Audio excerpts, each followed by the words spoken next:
Image TV meeting tabiri singbu ahanba maktada taramna oktibuga lonena nomaitin kundi soina kurumjari maraki pau miyam de pizari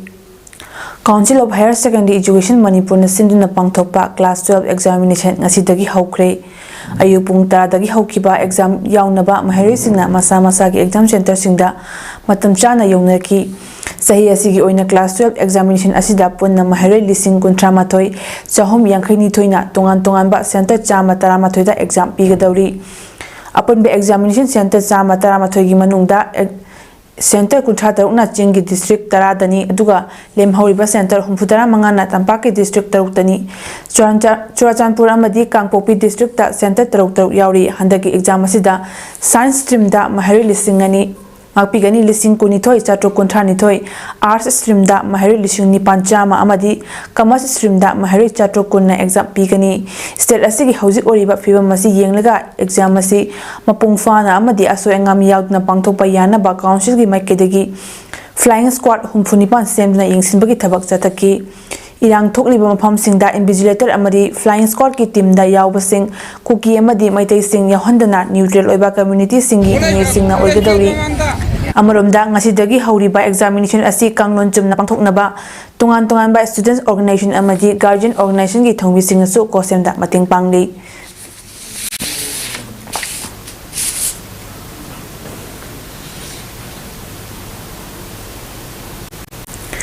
Sahi asigi Council of Higher Secondary Education Manipur na loba class 12 ki exam Manipur gi oina pangthokpa haukre masida Bisnupur district ki oina su district headquarter da leiriba Bisnupur Higher Secondary School da mahari chahum marina exam thari invigilator tara manga security personnel manga school asigi principal khwairapam Syam Kumar na OC oina mathau tauri school asida hakchangi fibam mimanadraba mahari amasu OC Syam Kumar na care lauduna exam thali school asida mahari nupa masing sama yankhani thoi aduga nupi masing sama yankhani thoi punna chahum marina parikha thari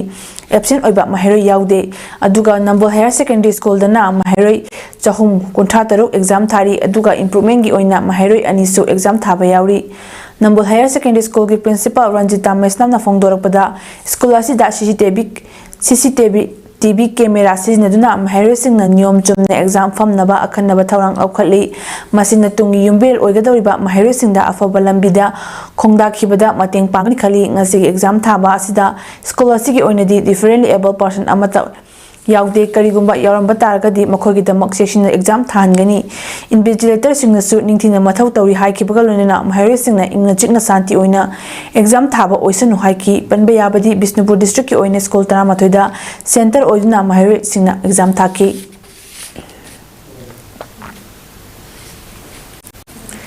Kulngakpasing faba punba yaroi makhogi mathakta karigumba makhal amadagi case lokhatpa yaroi haina ngasi lamlong kaithel amadi soibam lekai crossing da ima singna wakat mifam chathakre wakat mifam aduda kulngakpasing faba yaroi maitei kulngakpasing da lengakna onsinba yaroi haina thaba pleka ching sizinaki soibam lekai crossing da soibam lekai awang maya paibi na sinduna chathakiba wakat mifam aduda maya paibi member maibam bimola na hai hokiba chahi Lisingani kulumdagi me homdagi hauraga kuki singa chatharakliba lana sida maitai khul amadi maitai miyam asi ngakliba khul ngakpa volunteer sing asida lengakna onsiliba si tobiganu khul ngakpa volunteer sing asi thoklamdaba taragadi maitai khul amadi maitai miyam asi hena awachai theng mayoknaramasu yai masida senjau paiba amadi lucingba singna makhogi masa masu yaudi haina khanbasu tobiganu khul ngakpa sing asina lauriba thawdang asi aikoi khudingmakini haibasi kaudaba fai tungi yumbel orekadoriba naha kayasina iramdam kandaba yade hadna khulngaklibasina tungi future kaya marumdi mangsilakadoribani masi maktana khulngakpa volunteer sing asi fanje bonsinduna amadi makhogi mathakta case kaya pansinduna hena future mangna bhotna biganu khulngakliba volunteer singi damak ima singna lepli maramasina makhogi mathakta karigum action amata lengakna lokhatpa yaroi haiki akoina pambase ro isa singi da makta de khoi myam leiri moi matuna ma sopo ya roi akoi moi ngakpagi khoi myam hingi ni mama akoi isa singi de ko aduna moi ga awa khudi makta khoi na hing tu da bai mai rong ya di bos ko ya si ya kini akoi ne jo mai pak ti bo khoi ma mai rong ya di ne bisa ji da makta khoi lepi ko khom han loi ba sing do khoi ma khoi ki Manipur go ina mara pai bi myam si pulap apun boi na pun laga ꯑꯩꯈꯣꯏ ꯀꯟꯗꯤꯁꯅꯔꯒ ꯌꯥꯎꯗꯅ ꯊꯥꯗꯣꯛꯄꯤꯌꯨ ꯍꯥꯏꯕꯁꯤ ꯍꯥꯏꯖꯅꯤꯡꯉꯤ ꯑꯩꯈꯣꯏ ꯃꯌꯥꯝ ꯄꯨꯟꯁꯤꯟꯅꯕꯁꯨ ꯍꯣꯠꯅꯔꯤ ꯑꯗꯨ ꯊꯥ ꯑꯁꯤꯒꯤ 16ꯒꯤ ꯅꯨꯃꯤꯗꯥꯡꯗ ꯆꯤꯡꯉꯥꯔꯦꯜ ꯇꯦꯖꯄꯨꯔꯗ ꯊꯣꯛꯈꯤꯕ ꯊꯧꯗꯣꯛꯇ ꯆꯦꯟꯅꯩ ꯍꯥꯏꯕꯒꯤ ꯃꯇꯥꯡꯗ ꯅꯨꯃꯤꯠ 15ꯅꯤꯒꯤ ꯖꯨꯗꯤꯁꯤꯌꯦꯜ ꯀꯁꯇꯗꯤ ꯂꯧꯊꯗꯨꯅ ꯍꯧꯖꯤꯛ ꯐꯥꯖꯤꯟꯗꯨꯅ ꯊꯝꯂꯤꯕ ꯅꯍꯥ 6 ꯑꯁꯤ ꯀꯟꯗꯤꯁꯟ ꯑꯃꯠꯇ ꯌꯥꯎꯗꯅ ꯊꯥꯗꯣꯛꯎ ꯍꯥꯏꯗꯨꯅ ꯉꯔꯥꯡ ꯃꯥꯏꯀꯩ ꯀꯌꯥꯗꯒꯤ ꯂꯥꯛꯈꯤꯕ ꯃꯤꯌꯥꯝꯅ ꯆꯩꯔꯥꯎ ꯀꯣꯔꯠ ꯇꯝꯅ ꯊꯣꯝꯖꯤꯜꯂꯛꯈꯤꯕ ꯑꯗꯨꯒ ꯃꯔꯤ ꯂꯩꯅꯅ ꯔꯦꯄꯤꯗ ꯑꯦꯛꯁꯟ ꯐꯣꯔꯁ RAFꯅ ꯆꯠꯊꯈꯤꯕ ꯊꯧꯑꯣꯡ ꯑꯗꯨꯗ ꯑꯦꯗꯚꯣꯀꯦꯠ ꯑꯃꯗꯤ ꯄꯥꯎꯃꯤ ꯌꯥꯎꯅ ꯑꯁꯣꯛ-ꯑꯄꯟ ꯊꯣꯛꯍꯟꯈꯤꯕ ꯊꯧꯑꯣꯡ ꯑꯗꯨꯕꯨ ꯌꯥꯅꯤꯡꯗꯦ ꯍꯥꯏꯗꯨꯅ ꯉꯁꯤ ꯎꯔꯤꯄꯣꯛꯇ ꯂꯩꯕ ꯆꯩꯔꯥꯎ ꯀꯣꯔꯠ ꯀꯝꯄ꯭ꯂꯦꯛꯁ ꯃꯃꯥꯡꯗ ꯋꯥꯀꯠ ꯃꯤꯐꯝ ꯐꯝꯈ꯭ꯔꯦ ꯋꯥꯀꯠ ꯃꯤꯐꯝ ꯑꯗꯨꯗ ꯁꯔꯨꯛ ꯌꯥꯗꯨꯅ ꯑꯝꯕꯥ ꯄ꯭ꯔꯁꯤꯗꯦꯟꯠ ꯄꯨꯌꯥꯝ ꯇꯣꯝꯆꯥ ꯃꯩꯇꯩꯅ ꯍꯥꯏ ꯀꯣꯔꯠ ꯍꯥꯏꯕꯁꯤ ꯂꯝꯗꯝ ꯑꯗꯨꯗ ꯊꯣꯛꯂꯤꯕ ꯀ꯭ꯔꯥꯏꯝ ꯈꯨꯗꯤꯡꯃꯛ ꯀꯣꯔꯠꯇ ꯄꯨꯊꯣꯛꯇꯨꯅ ꯂꯥꯛꯄ ꯉꯥꯛꯇꯅꯤ ꯌꯥꯝꯅ ꯁꯦꯟꯁꯤꯇꯤꯚ ꯂꯩꯕ ꯀꯦꯁ ꯂꯩꯕ ꯇꯥꯔꯕꯗꯤ ꯑꯥꯏꯑꯣ ꯑꯃꯗꯤ ꯗꯤꯁꯇ꯭ꯔꯤꯛ ꯑꯗꯨꯗ ꯂꯩꯔꯤꯕ SP ꯁꯤꯡꯅ ꯃꯥꯡꯖꯧꯅꯅ ꯆꯦꯛꯁꯤꯟ ꯊꯧꯔꯥꯡ ꯂꯧꯈꯠꯐꯝ ꯊꯣꯛꯏ ꯁ꯭ꯇꯦꯠ ꯐꯣꯔꯁꯀꯤ ꯅꯨꯄꯤ पुलिस पर्सनल कया लेना ngarang rapid action force की कांगबोना मियाम अदु तनखाइना होटनाबदा नुपी अंगांग यावना मिचम मियामदा खुद थाबदा नतना मोकबोम कापना तनखाइबा हौरखिबा थौंग अदु यानिंगदे मदुदा नतना मफम अदुदा लेरिबा नुपी अंगांग अमदी कोर्ट अदुदा थबक तौबा जज कया अमसो असो अपन नंखिबा थौदो अदुबो कंडेम तौ हाइनासो फोंदोखी weapons on student protesters, and we have a great grievances against them.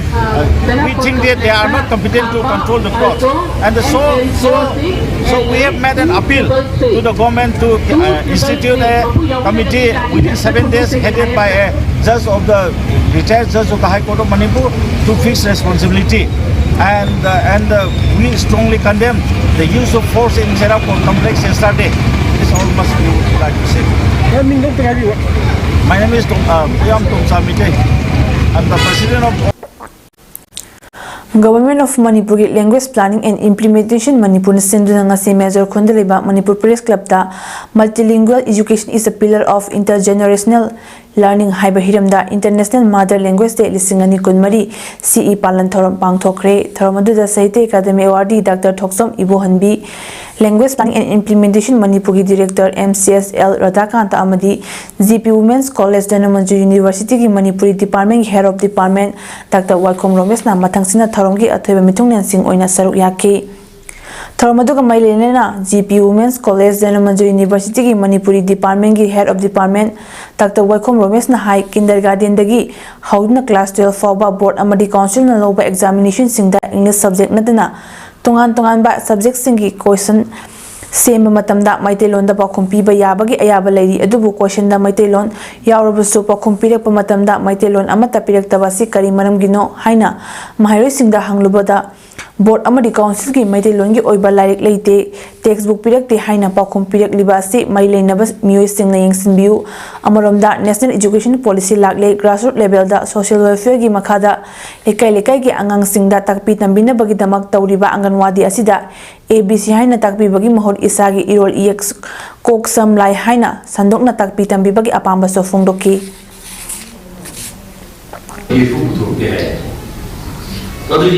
Kanaki Marawi Dino. Asumasi, every Kanana even beginning. Or rest singing in the Gana. But the Kanaki machine. I know that language director, every machine director, machine information technology, see it how we for the Swine school that we have in a little bit of work. We did only young behavior to the head. Come I don't know. High percent. See the double house to the end. But I'm thinking, no.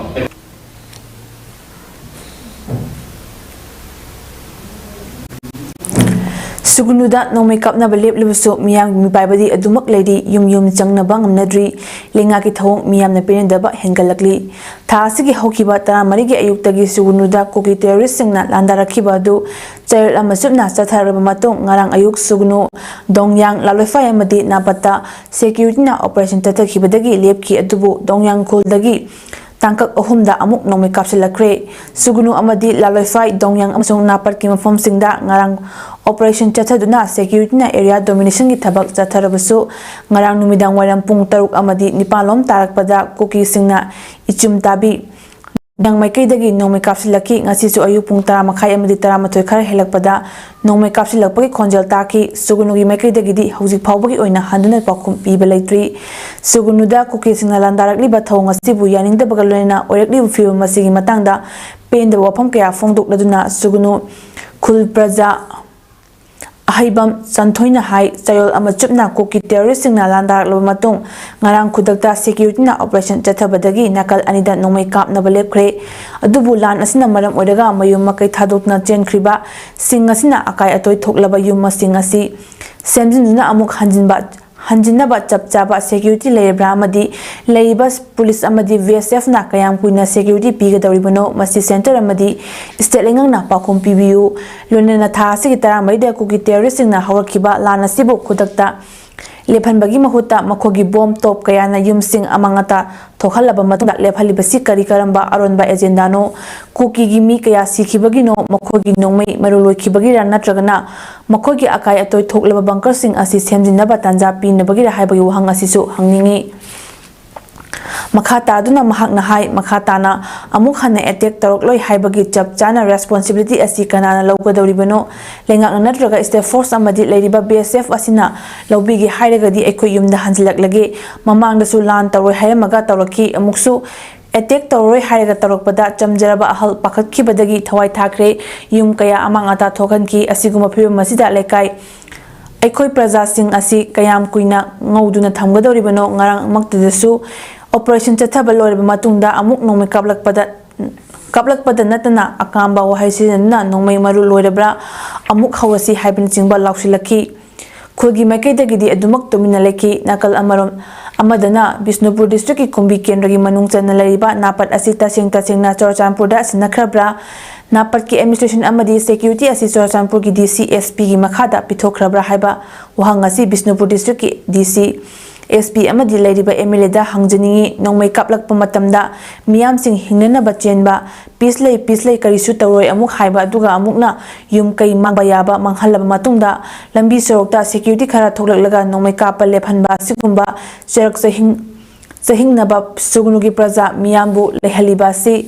Pamde center amadi state lenga ki sabchaba pakhum ama athubada pibiu fongdoki ningsing bayai tha asigi hauki bata marida ko kisingna chatharakpa lana manam oiraga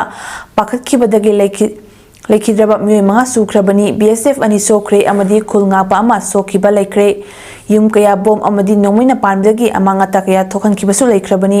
hauzik sugunuda nongmaima kol thoktrabasu miyami paibadi leiri dukan thong hangnadri turel mapagi miyamsing mayumna changba kinabadagi changnadri sugunu melekagi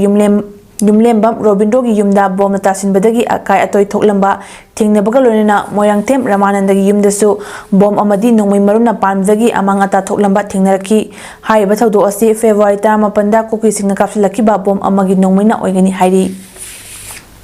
DC makada hangai sengna pithokhrabra haibasima lengakta amadi asomda leiriba akhoi Bisnupur district ki SP DC honorable MLA singda isima hangjaningi Karino haibaduma mayam da khangan biyo natana asum haina charak chahingnana akhoi ko he nongmai kapagana hek sidana bachenba adagi amuk peace lay kaisu tawraro he haiba kapa yaba manga kanda sorokta security force khara thola kanda nongmai kapa he lephanba adugi sigi post akhoi pamdre aduna nakhai sengba ma sugunu praja hanjalo hai taragati lanje nagri ba hal lama nupi anga asolana mayam ja khoi loi pusan biro luthambiro akhoi hanagumna bazar hangage hanagumgi thabak inhang akhoi tawrage haibu wahang se sigi akhoi gi apamba se athuba matamda akhoi da sigi wafam jigi chap chapa se akhoi da sinabiyo aduga garino haiba tang taba makhangan biyo haidana leibak miyam da amadi sarkar da amadi center sarkar da akhoi ai khoi gi sugunu gi praja moina ai hangjari sigi wahang sigi pakhum se athuba da akhoi mayam da sinabiyo DM University ki Mahir Singh Khongjang ngasisu hanba laitena chathari lonena DM University ki student union election pangthuknaba amadi mathau taba din sing hapiu haina education minister yauna marilina ba khudingda taksin kiba amadi memorandum pisin kiba do thabak to onthokani haina thajaba pikhrabasu tumina lesiliba sigi damak BC amadi register unina ba lakiba university asigi Mahir Singh na February kundagi hauduna administrative block mamangda PG amadi UG tamdiba mahairosingna punna hingyarektuna hojik fauba khongjang makha tana chathabaga lonena makoina thamkiba demand fangdrabadi mahairosingna hunger strike fauba chatharakani haina university Hairoi Ketrimayum Medazina Fongdokre Wapamasi administrative block mamangda Sangsin Kiba Khongjang aduga mailena Fongdokibani Medazina Hai Matam Kayagi mamangdagi DM University gi Mahairoi Singi Khudongchadaba sing pukhatnaba platform ama oiriba student union gi election asi pangthoknaba university asigi watliba din sing hapnaba amadi regular oiba BC hapnaba thengkhang kayakta education minister commissioner amadi marileinaba authority khudingmakta haidna lakpani DM University ki Mahairoi singna DM University ki makhada lairiba PG amadi UG Mahairoi mayamgi chawkha thaurangi damak student union ama thambina ba hajdina lakliba sing asi tabidana amadi thabakta onthokpidana masagi thaudang khangdabagi mawongda DM University ki register amadi BC na Mahairoi singna taliba demand singi resolution purakadra haibagi mahutta Mahairoi singda makoina paiba form sing adagi resign tawragani haidina thawoidaba mawong utpaga loinena resignation letter fawo ulamaga chatkibagi thawong adu Mahairoi singna akan mamongda yaningdaba so fongdoki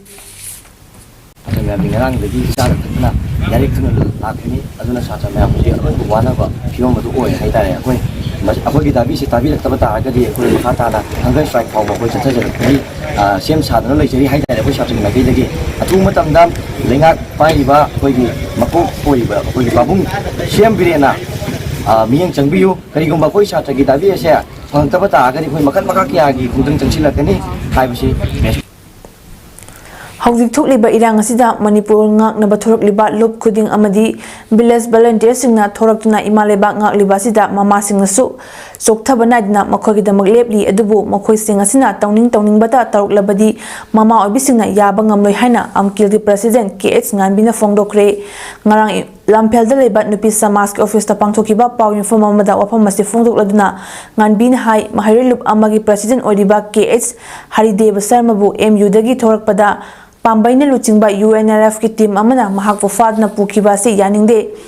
leiba ke sukluraba fibam asida asumna fapa punbagi thabak asi to ulonina Manipur ki fibam na luraba matam asida India lengangna hanna yengbitaduna aikoi amata oina lanthingnari bacherak asida kidnap tawriba se lenga ki asoibani mi amabu fongna apha apun tawbada lengakna karigi tumina yengduna leiribano lonena pambaina luchingba UNRF ki team na imalebak ngaknabagi thabak thorom kaya laurakpa asigidi mama singnasu support tawi adubu mi faba punbagi thabak chatharliba asidi yaba ngamloi amadi ngasi paliba lengang asina michang mikhai naiba manba mi yengliba si thadokadabani fajin khraba Haridev atuba matamda tekta kadna mama singda lengak na sinagadabani atuba matamda mama singda sinadrabadi mama singna khongjang kaya sangsilakani haiki tawda Manipur sarkar na kiringdana leiribano aduga loinana aikhoi sathari ba thabok thawong singsida michang mikhai nai batong sarkar na tawra ibase masidi afaba thabok oiroi sarkar matik sada ba sarkar ni haiba se aikhoi laugani aduga loinana sarkar unaba chatpada sarkar da saiba mina ngangbana taning taba atopa mabu sawgapa mina ngangbana logadabugi pot oiragadi sarkar pandabani Marki pau pijaba matang asida lusinjari meeting tabili singbo amuka na kurumjari